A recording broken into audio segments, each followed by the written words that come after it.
خدا کا ذکر کرے ذکر مصطفیٰ نہ کرے، ہمارے منہ میں ایسی زبان ہو خدا نہ کرے۔ سعودی عرب میں ہوٹل پر سبزی کاٹتے ہوئے بینگن پر اسم محمد صلی اللہ علیہ وآلہ وسلم واضح طور پر ابھر کر سامنے آ گیا۔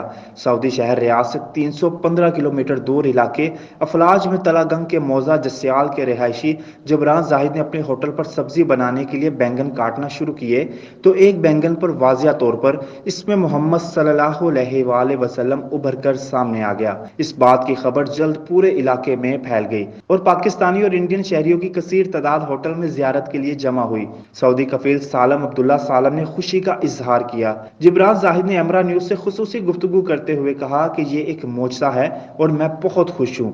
میرے والدین کی دعائیں ہیں، اللہ نے سعادت نصیب کی ہے۔ لوگ جوک در جوک میرے ہوٹل پر زیارت کے لیے آ رہے ہیں۔ جبران زاہد کے تایا معروف سیاسی اور سماجی شخصیت حاجی طاہر نے بتایا کہ جیسے ہی یہ اطلاع گاؤں میں موصول ہوئی تو ہمارے گھروں میں مبارکباد دینے والوں کا رش لگ گیا۔ یہ اللہ کا ہم پر خصوصی کرم ہے۔